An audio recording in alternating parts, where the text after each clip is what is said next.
ओमकार की तुलना सब श्रवण कुमार से करते थे। उसके लिए इस दुनिया में माँ बाप की जगह कोई नहीं ले सकता था। वो उनकी सारी बातें बिना कुछ सवाल जवाब किए मान लेता था। अपने माँ बाप की मर्जी से ही उसने सीमा नाम की लड़की से शादी भी कर ली। शादी के अगले दिन से ही सीमा ने एक सुशील आज्ञाकारी बहू की तरह अपनी जिम्मेदारियां संभालना शुरू कर दिया।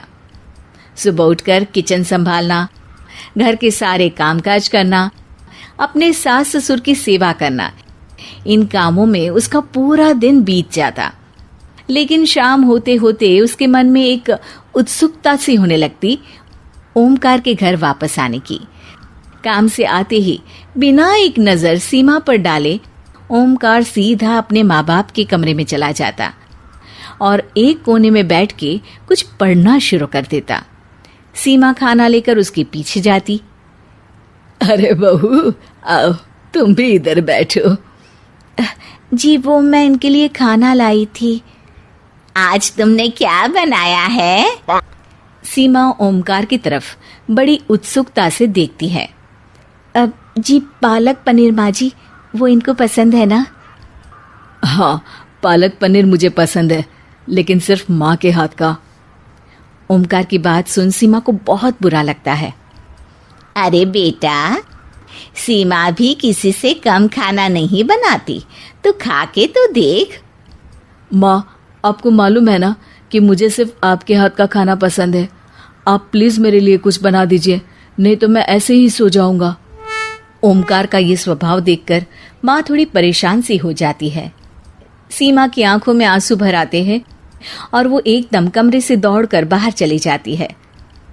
अगली सुबह सीमा फिर से ओमकार का दिल जीतने की कोशिश करती है। जब ओमकार नहाने जाते हैं तो उसकी शर्ट पैंट निकालकर उसके लिए इस्त्री कर देती है। वो जब नहाकर बाहर आता है, जी मैंने आपके ऑफिस के कपड़े इस्त्री कर दिए हैं, वहाँ बेड पर रखे हैं।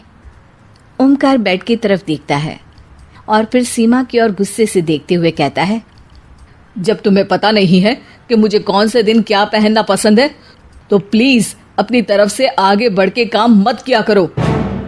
ये कहकर वो अपने कपड़े कपबोर्ड से निकाल कर पहनता है और ऑफिस के लिए चला जाता है। अपनी बीवी से इस तरह बात करना ये ओमकार का रोज का ही काम हो गया था, लेकिन फिर भी सीमा को उम्मीद थी। एक दिन हॉल में जब साथ में बैठकर सब लोग टीवी देख रहे होते हैं, ओमकार की माँ उससे कहती है, बेटा काफी दिन हो गए हैं तुम्हारी शादी को, क्यों ना तुम बहू को कहीं घुमाने ले जाओ।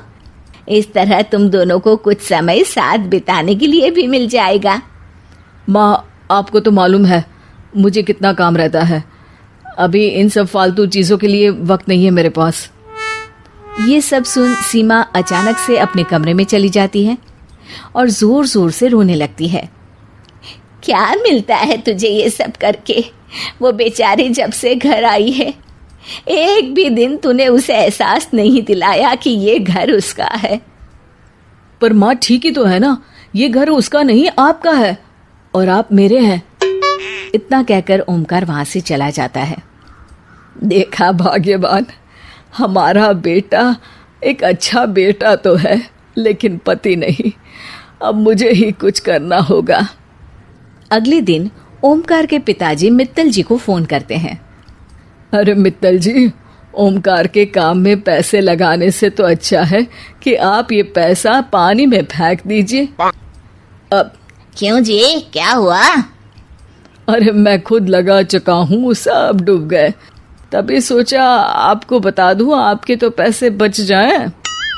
अरे धन्यवाद जी। वैसे आपका नाम? आपका शुभ चिंतक। इतना कहकर वो फोन रख देते हैं। तभी ओमकार की माँ आ जाती है। अरे ये आप अपने ही बेटे के साथ? अरे भाग्यवान, ठहरो और देखो आगे आगे होता है क्या।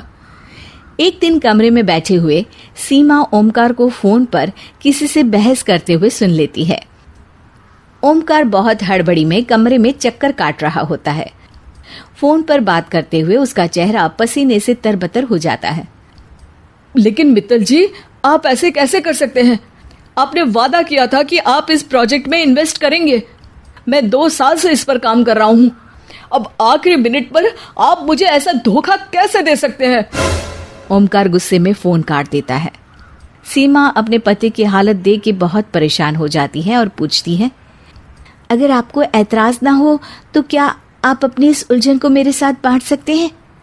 तू इन चक्करों में मत पड़, ये तुम्हारे बस की बात नहीं है। तभी ओमकार के माता पिता भी आ जाते हैं। अरे बेटा, क्यों परेशान है इतना, क्या हुआ? अरे पिताजी, मैं बर्बाद हो गया। मित्तल जी ने पैसे लगाने से मना कर दिया। अरे बेटा, टेंशन ना ले, तूने मेहनत की है ना, तो तुझे इसका फल जरूर मिलेगा।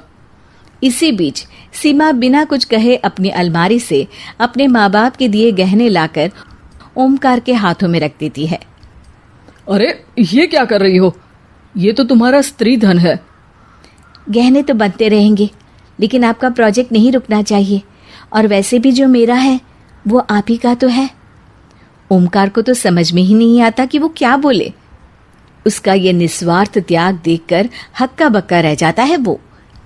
तभी उसके पिताजी कहते हैं, बेटा, ये सच है कि माँ बाप की जगह कोई नहीं ले सकता, लेकिन ये भी सच है कि बीवी की जगह भी कोई नहीं ले सकता।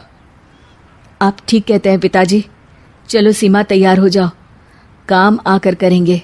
कल गोवा जा रहे हैं तुम और मैं।